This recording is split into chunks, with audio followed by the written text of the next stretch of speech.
Olá, muito boa tarde. Na reunião plenária dos Bispos de Portugal, a Conferência Episcopal Portuguesa elaborou propostas de trabalho conjunto para toda a Igreja em Portugal que respondem aos desafios da comunidade eclesial e aos problemas sociais do contexto atual. Documentos e diretrizes que merecerão agora a análise do secretário e porta-voz da Conferência Episcopal Portuguesa, Padre Manuel Morujão, convidado deste programa Eclésia. Padre Manuel Morujão, boa tarde. Obrigado por estar neste programa. Foram um conjunto de documentos sobre a Europa, sobre o Concílio Vaticano II, diretrizes para os casos de abuso sexual de menores. Comecemos por esse documento da Europa. Que contributo quis a Conferência Episcopal dar, afirmando, nomeadamente, essa chave cristã que está na cultura europeia, quando ela parece ser tão ténue e parece estar tão esquecida entre muitos escritórios e burocracias da União Europeia? Exatamente. A Europa não é um escritório de economias e finanças. É uma praça de encontro de um grupo de nações. Talvez até seja o maior grupo de nações que tem um projeto comum. E por isso este documento procura ajudar a uma reflexão. Que Europa somos? Que Europa queremos ser? Somos uma Europa com uma visão economicista, como diz o documento? Eu penso que se tende para aí. Aliás, até a atual União Europeia já teve o nome Comunidade Económica Europeia. É evidentemente que não podemos viver sem economia, como numa família. Mas também numa família o fundamental não são as finanças, são as relações humanas. São os valores que se comunicam. E por isso este documento ajuda a esta reflexão. Para, escuta, olha e vê para onde queres caminhar. E não nasceu ontem esta comunidade de países. Não vem apenas do Tratado de Roma, mas vem mais atrás, há muitos séculos atrás. E concretamente aos monges beneditinos, aos monges de São Patrício, aos monges que evangelizaram os povos eslavos, São Cirilo, São Metódio, que são as duas figuras de proa. E toda uma comunidade de cultura, portanto, apontando um horizonte de valores. E é essa unidade europeia que se quer promover. Em todo caso, o horizonte que os europeus têm hoje diante dos seus olhos são critérios de convergência, são estatísticas que não se podem, enfim, que regulam o conviver social. De que forma a Conferência Episcopal Portuguesa, nomeadamente através deste projeto de unidade da Europa, um projeto de civilização, propõe que se alterem essa ordem de valores? Exatamente. A pessoa humana tem que estar no centro de tudo e acima de tudo. Senão esboroa-se no meio de interesses economicistas, de rentabilidade própria, do bem desta ou daquela nação, ou daquele grupo. Bem, e por isso é que eu acho que para que a árvore da Europa dê frutos de qualidade e seja uma árvore que ultrapassa a crise, precisa de ir às raízes. E nas raízes estão os valores que uma matriz cristã foi formando ao longo de séculos. Há uma preocupação por afirmar a unidade da Europa. Na opinião do Episcopado, ela está em causa? Eu acho que sim. Com a crise presente, nós vemos que há margens do continente europeu, que, como diz o Papa, a Europa, mais que um continente, é uma casa espiritual. E aqui, ao dizer espiritual, não é espiritualista, é de valores do espírito, que todos, crentes ou não crentes, devemos cultivar. Eu acho que isso, de alguma maneira, começa a acontecer, mas também, felizmente, há forças de convergência e de interajuda. Dentro da União Europeia, vê-se que será menos Europa sem Portugal. Portugal também seria muito menos Portugal sem Europa. E podemos dizer isto das outras 27 nações que para já fazem parte da Comunidade Europeia. Porque os temas e as decisões são muitas, passemos a uma outra que a Conferência Episcopal Portuguesa tomou, nessa última Assembleia Plenária, a criação de um Observatório Social da Igreja. Em que é que consiste e de que forma é que ele irá funcionar? É um observatório que colabora com várias entidades, com a Caritas Portuguesa, com as Misericórdias, a União das Misericórdias Portuguesas, a Conferência de São Vicente de Paulo e a Universidade Católica Portuguesa, que lhe dá, pois, o estatuto e a qualidade, enfim, que se procura neste campo, que tem que ser não apenas por intuição, mas tem que ser por estudos. Bem, então, viu-se que a Caritas Portuguesa já tinha algo parecido, mas que a Igreja deveria implementar um serviço nesta linha. Claro que um observatório é para observar, não é para fazer. Mas, para fazer bem, é preciso ter uma visão da realidade completa. Alguém disse que não há nada mais prático do que uma boa teoria. E, portanto, é este estudo que procura depois dar os dados para que se atenda com prioridades às margens de pobreza, de necessidade. Diz o comunicado final que ele irá averiguar a oferta e a procura de serviços sociais. E isso irá fazê-lo imediatamente? Irá entrar em funcionamento rapidamente? Ainda não está aqui agora, tratava-se da aprovação deste projeto concreto. Pois está em preparação, já foi dada a luz verde, e agora é arranjar umas estruturas mínimas, sem aumentar, porque é com a colaboração destas diversas entidades, para que se possa responder aos desafios, concretamente, da crise por que estamos a passar. Sobretudo por aqueles que estão mais no epicentro da crise. Um estudo já feito, ou quase todo feito, faltam as ilhas, a Madeira e os Açores, o arquipélago da Madeira e dos Açores, é esse inquérito sobre identidades religiosas em Portugal, representações, valores e práticas.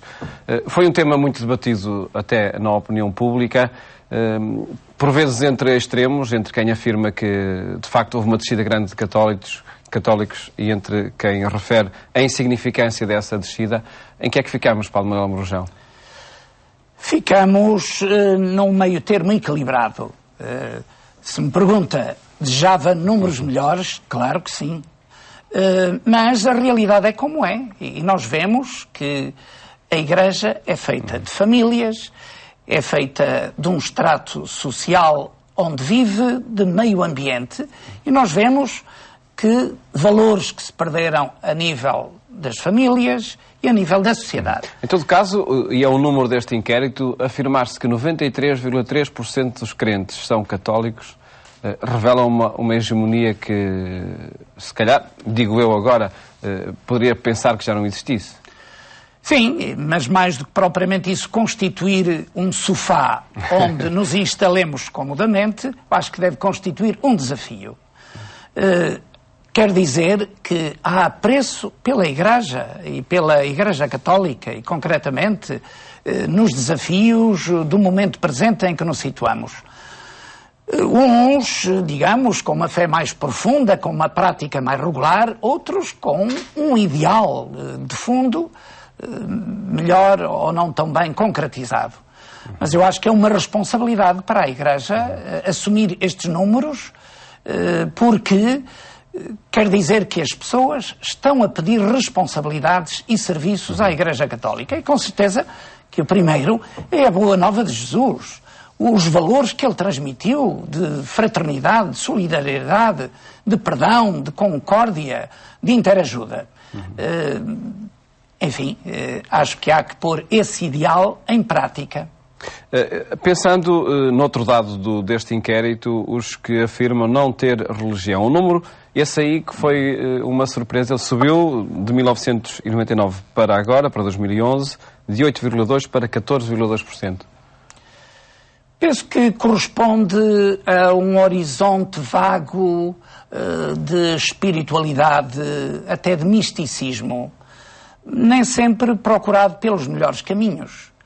Também, às vezes, as ofertas que lhe são proporcionadas a este grupo de pessoas não são as melhores, não são as mais cativantes. E por isso também esse número interpela a Igreja para dizer o que é que falta no passar a mensagem para que seja apetecível, para que seja uma proposta de felicidade. Nomeadamente em meio urbano, porque creio ser aí... Nomeadamente em meio urbano. Às vezes as deformações também da imagem, da fé, de Deus, da prática religiosa.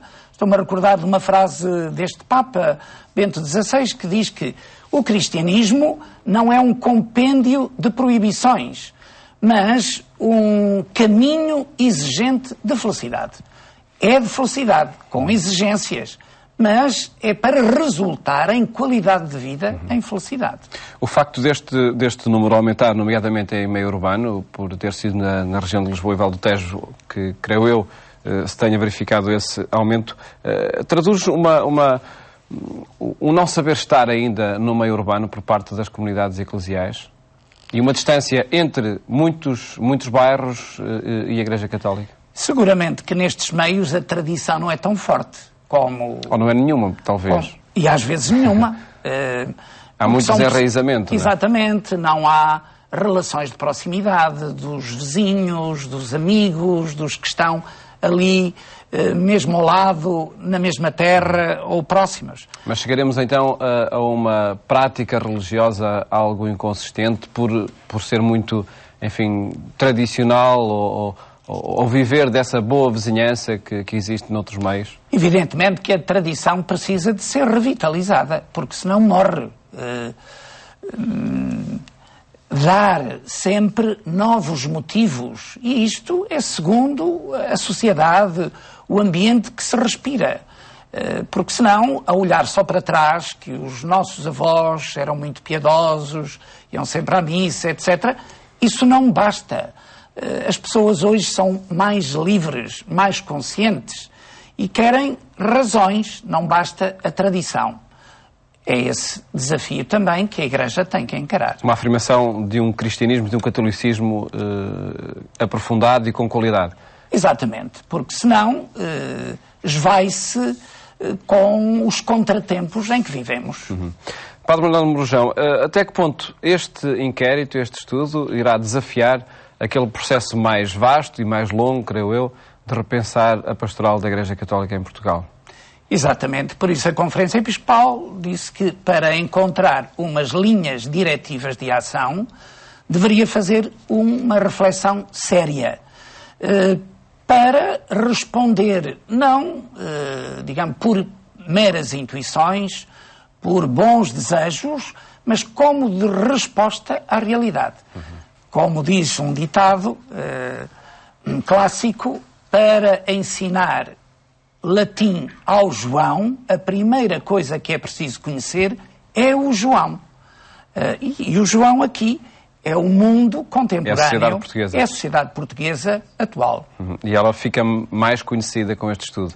Ou que passos são dados para que assim aconteça? Sem dúvida. Um estudo sociológico, um inquérito, uma sondagem de opinião pública, não é um dogma de fé, mas aponta uma linha de rumo e não podemos fechar os olhos para ela.